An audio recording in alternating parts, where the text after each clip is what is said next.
Kubekwe kwikhaya lakhe lokugqibela uConstable Boipelo Senokge noye wakhunjulwa ngokuzinikezela kwakhe ekugcineni abemi beli bekhuselekile kwinkonzo yakhe yomngcwabo namhlanje. Kufunyenwe imizimba emibini eThafeni eLimpopo nekukholelwa ukuba yileyo yentatheli uSibusiso Ndlovu kunye nobethandana naye uZodwa Mdluli. Yeah, I would like to win, obviously, but not for me. It's not about Ribeiro records or 5-6 or the last one or the second last is. Orlando Pirates ithi izimisele ukuphumelela umdlalo wamagqibela kankqoyi weNedbank Cup xa igagana neKaizer Chiefs ngomgqibelo.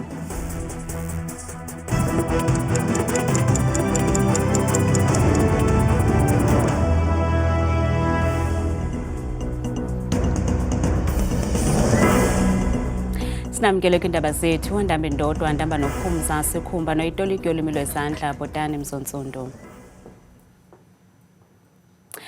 Ezingena ngoku kuphume umsi omhlophe kwitshimini yaseVatican nochaza ukunyulwa kwePope entsha kwibandla lamaRoma ebutsheni balemini. Umsi omnyama uphume kabini kwitshimini namhlanje ubonisa ukuba akukabikho umgqatswa ophumeleleyo, kodwa ekugqibeleni uye waphuma umsi omhlophe nalapho abantu baye bavakalisa uvuyo olukhulu. Kanti ke le mifanekiso niyibonayo ibonisa ukuqhubekayo ngokusithethayo eVatican.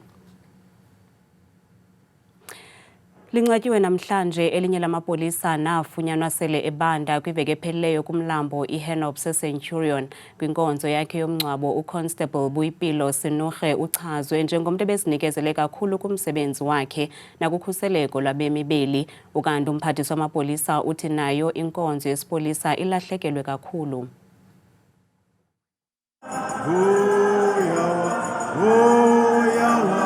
Usapho lukaBoipelo luthi elinxeba linzulu kakhulu kwaye belusapho abakayikholelwa into yokuba akasekho emhlabeni umntwana wabo.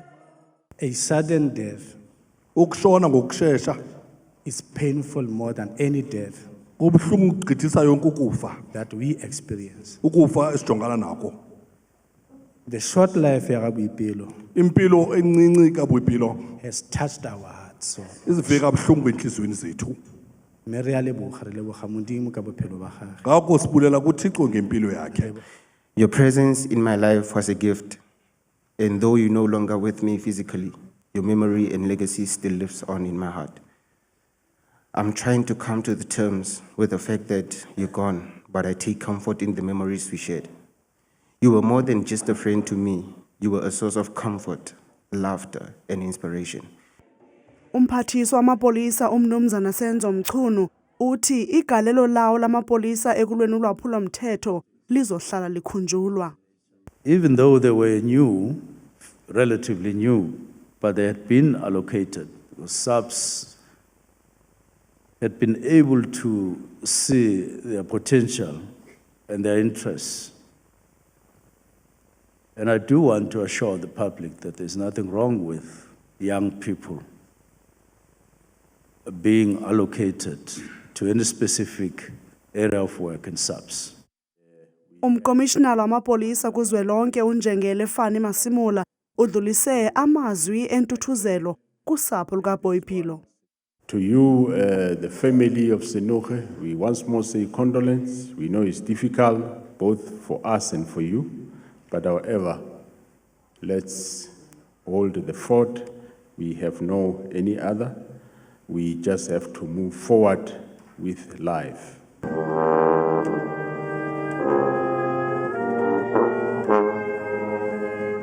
Amapolisa asaqhuba nophando ngeenzame zokufumanisa isizekabani sokusweleka kweli polisa noxabalo ababini. Inhloko yeHawks uNjengele Godfrey Lebeya ithi ngabarhanelwa abangama-56 ababanjiweyo lelibutho kwikota edlulileyo. uLebeya uthi iphondo laseGauteng lelona linkqenkqeza phambili ngenani labantu ababanjiweyo. Ukuthethe oku ngethuba enikezela ngengxelo ngendlela iHawks ezisebenze ngayo kwikota edlulileyo. Angama-22 amagosa esipolisa asele ebulewe ngeli xesha.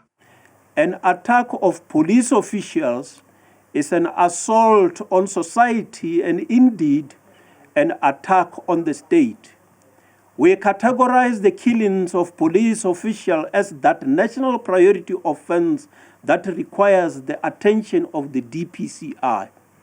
During this period, 22 police officials were murdered, of which 16 were off duty, while 6 were on duty. 50% of these murders happened in Gauteng province. Kamashumi amathathu anesithathu amagosa espolisa asele ebanjelwe iziganeko ezahlukeneyo nekuquka kuzo ubuqhophololo nokubulala. A total number of 33 police officials were arrested in the quarter under review. Of these arrests, 19 are traffic officials, whereas 14 are SAPS officials. They were arrested for cases ranging from fraud, corruption, murder, robbery with aggravating circumstances, and defeating the ends of justice. These officers were arrested in Gauteng, Mpumalanga, Free State Province. Leshumi elinesithathu labatyholwa esele bebanjelwe ukuphanga imoto zemali kunye neziganeko ezeyamene noko. Usodolophu wesixeko saseKuruleni uNkosi Ndiphile Xhakaza namhlanje ube nenhlanganiso nonondaba ukucacisa ngezaziso ezikhutshiweyo kuphathelene nemisebenzi yamagosa e-EMPD angaphaya kwamakhulu amathathu. OkaXhakaza uthe la magosa azibandakanya kugwayimbo olungekho mthethweni esebenzisa izixhobo zomsebenzi yaye aza kujongana nenkqubo yoluleko, nto leyo ebangele kuba anikwe izaziso ezinokukhokelela ekugxothweni kwawo emva kwale nkqubo. Ethetha nonondaba usodolophu wesixeko saseKuruleni uthe la magosa ophula imimiselo nemiqathango yeofisi yawo yaye oko akuzukubethwa ngoyaba. Following this illegal strike, the city of Ekurhuleni issued the pre-dismissal notices to 389 EMPD officers involved in the illegal protest. And as law enforcement officers, they are aware that they are not allowed to embark on a strike. Even if you embark on a strike, community members, they know when they want to protest, they organize a basic thing like Section 205. All communities, they know when they come here to protest over lack of service delivery, they have to go and organize a Section 2. It's a basic thing. And we can't therefore have law enforcement officers who just decide to go rogue and cause so much disruptions. Uhlabele Mgama esithi ukusebenza kwixesha elongezelelweyo xebi overtime asiyonto enyanzelekileyo koko inkcitho mali ngokungenamfuneko. Overtime is not a right, and I must say it again. Overtime, it is not a right, but a privilege granted based on operational necessities and performance outcomes. So if crime statistics are not showing a significant downward trend, it raises questions about the justification for ongoing overtime expenditure. I mean, we talk about 200 million per quarter, of overtime, and 50% of that goes to EMPD. Ukwathe le nkqubo iza kujongana nomntu ngamnye yaye oko kuza kuxhomekeka kwindlela la magosa aziphethe ngayo. Uphinde waxinanisa ukuba ubugwenxa bamagosa omthetho abunandawo kwesi sixeko. Owayesakubanga umcebisi kwikomishoni ejongene nokuchongwa kwejaji kuquka nokuphanda ukuziphatha kwazo uKutlwano Moretlwe unikezele ngobungqina obuphikisana ngamandla nenxalenye yobungqina buka-Andiswa Mengo notyhola ijaji eyintloko eMpuma Koloni ngesincwaso esingafanelekanga. Namhlanje le nkqubo yophando ibikwazama ukufumanisa ukuba zange benanxaxheba kusini naye ofisi yejaji eyintloko ekushicilelweni kwesikhalazo ngakujaji Mbenenge. Iseshoni yophando iqhubele phambili nobungqina balowo owayesakubanga unobhala wekomishoni yenkqubo yenkundla unkosikazi Kutlwano Moretlwe nothi lowo wayesakuba yijaji eyintloko uRaymond Zondo wayengazinto ngesikhalazo ngokwintloko yejaji uSelby Mbenenge ngelixa sasenziwa ngummangali unkosikazi Andiswa Mengo. I had not met Chief Justice Zondo at the time, and he was not aware at the time when I was assisting the complaint that there is such a complaint that we are busy with. Unobhala wenkundla ephakamileyo yaseMthatha uthi bekunzima ukuyiqonda lemiyalezo ayibonayo kuba imeko ibonisa imiyalezo evela kuJaji Mbenenge kodwa iimpendulo zikaMengo bezifihliwe. Bekunento ebhaliweyo esuka ku-JP then i-response yakhe ibingekho because it was deleted. Response kaMengo. Owayesakuba ngunobhala kaJaji Mbenenge ngethuba eseyijaji ungqine ukuba ebengakhumbuli imiyalezo emininzi phakathi kwakhe noMengo kodwa esithi uMengo wamthumelela imifanekiso eyahlukeneyo uthi omnye wawo wawuthathwe kwiofisi ayaziyo. Wathi kukho utata omdala ondihlukumezayo wathi undithumelela ii-pictures and into endiyicaphukelayo yinto yoba ndilingana nabantwana bakhe. Watsho ke ngoku ethumela eza pictures ndizichazile. Inkundla equkumbele ngobungqina bukaMoretwe nothi ngenxa yobude nobunzima bezikhalazo wayalela uMengo ukuba agqibezele amacandelo aseleyo kwilaptop yakhe nto leyo iphikisana nobungqina bukaMengo bangaphambilini. As in when I was going through my personal folder which was in my laptop, I then discovered a complaint where it was named Miss Andiswa Mengo. When I opened it, I saw that it was the complaint, the initial complaint, but it was not commissioned. Le seshoni yophando iza kuphinda ihlale kwakhona ngomso. Umkomishina lamapolisa jikelele uNjengele Fani Masimula uthi bengamapolisa bafumene imizimba emibini nekholeleka kuba yileyo yentatheli uSibusiso Ndlovu kunye nobethandana naye uZodwa Mdluli. Le mizimba ifunyenwe kwihlathi kwiphondo laseLimpopo esisibini sagqityelwa ukubonwa ngoFebruwari ukanti ebutsheni bale veki kuvele abarhanelwa abahlanu kwinkundla kaMantyi kwaMhlanga ngokuphathelene nokubulawa kukaSibusiso Ndlovu kunye noZodwa Mdluli. They have been pointing out, but remember they dumped these bodies at night, so they couldn't remember exactly where. But they were able to bring the police to this area, and the police had to do an extra work of now having to comb the area, conduct a physical search. They went all over the bush here looking for those boys up until they found them. The investigation will never stop into this. We're still looking forward to get more because we still asking ourselves a lot of questions, trying to link some puzzles to make sure that at the end of the day, really we have the truth what exactly happened. So I must say, really investigation is still on, investigation is still going on, irrespective of the 5 people we are talking about. If we can have more, we'll appreciate because it will clear up the matter properly. Ukanti namhlanje sithunyelelwe ivideo ngombukeli waseNyandezulu ePort Shepstone KwaZulu-Natal nalapha sibonisa ivideo yokudilika kweblorho bebeyisebenzisa abahlali kule minyaka edlulileyo. Ngibingelele emsakazi nababukeli umfule engila eduze kwawo ibhuqu njengoba ubona nje emsakazi ibridge leli elathuthwa izikhukhula la ophosekali ngaphambilini ke la eminyakeni engatheni edlulile bekuhamba izimoto la nezingane zesikole nomphakathi njalo njalo njengoba kunjena nje akuhambeki magnetile izingane zesikole azikwazi ukuya esikoleni ongaphesheya nabantu abasebenzayo mebe emsebenzini ngala beyogibela into enzokuhamba ababe besakwazi ukuthi baqhubeke nendlela yokuyozama iparish. Sengithi ke emsakazi angikuveze lokhu hleze hlambe khona umsamari ongaqhamuka osomabhizinisi abathize nisisize madoda kulomphakathi sisenkingeni siyacela ke emsakazi somphakathi nohlabela ulawule ngalolu daba lifinelele ezinhlakeni zonke ezingaba nosizo ukhuluma nomlamuli wakampisani khona la endaweni.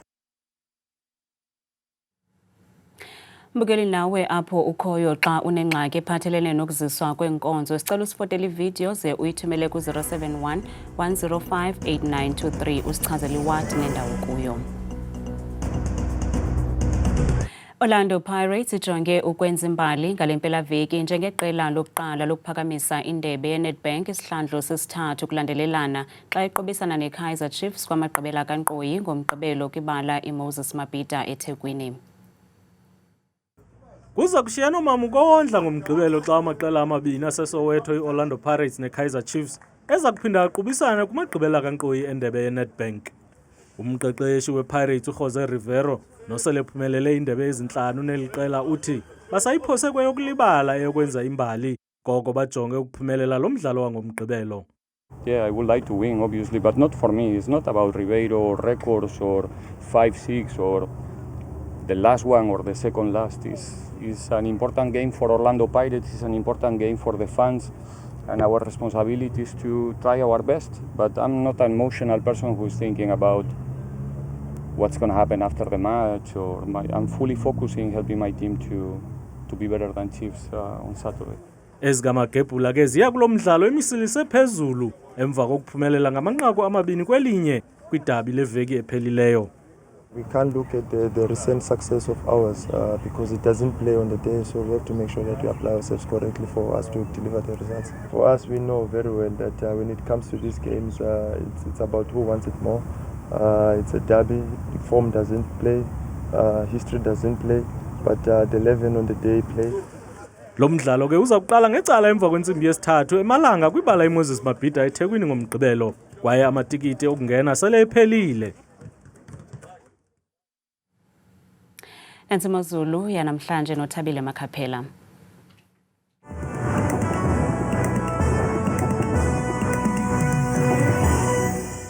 Kakhulu ke Madikela noMamzangwa kwideska yendaba ndiyakubonisa nawe mbukeli wam apha ekhaya ndikwamkele bethuna kwiqonga lam leMozulu mna igama lam ndikuThabile inzwakazi yaseBathenjini mvanje bethuna yenjenje imozulu leyo ke mbukele ekhaya siyekaloku sivile ngokuphawula ke ngawo lo mfanekiso wokuqala nothi kaloku wona ugxinise ngokubanzi kwiziganeko zonke zakutshanje apha kuMzantsi Afrika uphela uyawuphawula ke futhi umzontsundu apha ekhaya banoko kukonke kamnandi kumbindi ngamandla apha kumantla futhi ko apha endlini ekuseni futhi bevuswa ngula 11 degrees baqhubeke beluvala futhi balusongo lwasukula ngomso ngama-20 nje akhetho sisipoze chunqembe nam ngokubanzi amaqondo wakho phansi sivule ngelokuqala kaloku phaa futhi empuma koloni ngamandla ko-Alvane Jamestown Wilson nasemthatha qabaqaba ngamafu nje phaya ekuseni futhi ngo-12 kanti ke emva kwedinala ku-31 degrees kanti ke sebenjenje bona phaya kwelaphondo futhi laseFreystata ngamandla futhi kumbindi kaloku apha eMzantsi Afrika kwincam yalo futhi ko-Welcome phaya nazo zonke zaziphaluka kuphole nje kamandi futhi emva kwedinala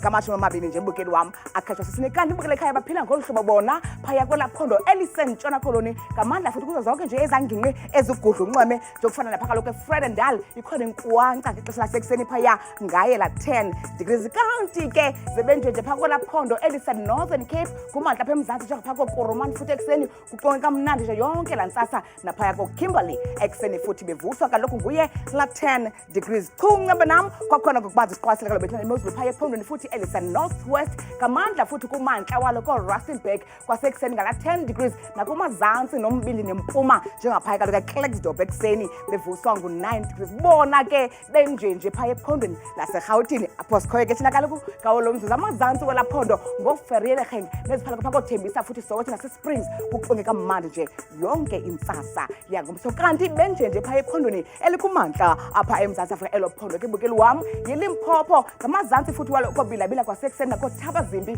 kusekuhle futhi kuzole kamandi ngaye kaloku la 8 degrees sehle njalo ngokungancane imbukele ekhaya phaya ephondweni lasempumalanga njengaphaa kumantla futhi koSikhukhuze ekuseni futhi ngaye la 8 degrees nasembobela ngokufanayo futhi kuqonke kamnandi ngeshumi nje likhatshwa sisinevuma wethu apha ekhaya nam ndiqonga ndilivalile imozulu phaa kaloku KwaZulu-Natal amazantsi bolaphondo njengaphaa kaloku eKokstad ekuseni futhi ngo-10 degrees Ladysmith kwintshona ngo-11 Vryheid ngo-12 ekuseni mna ndikuthele kangaka xesha lemiyole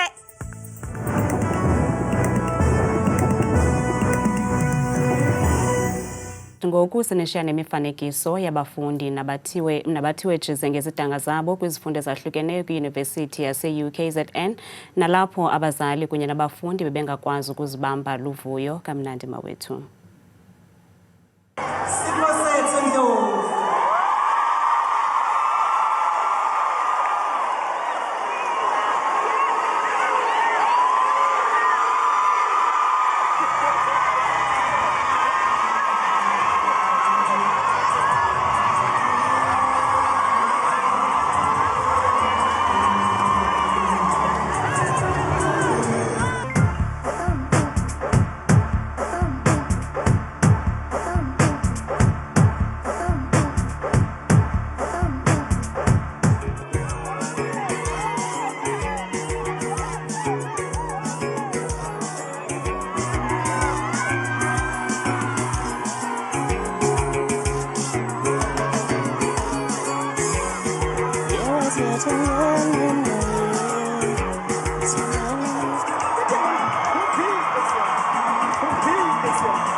Mabauka Esli Sotet.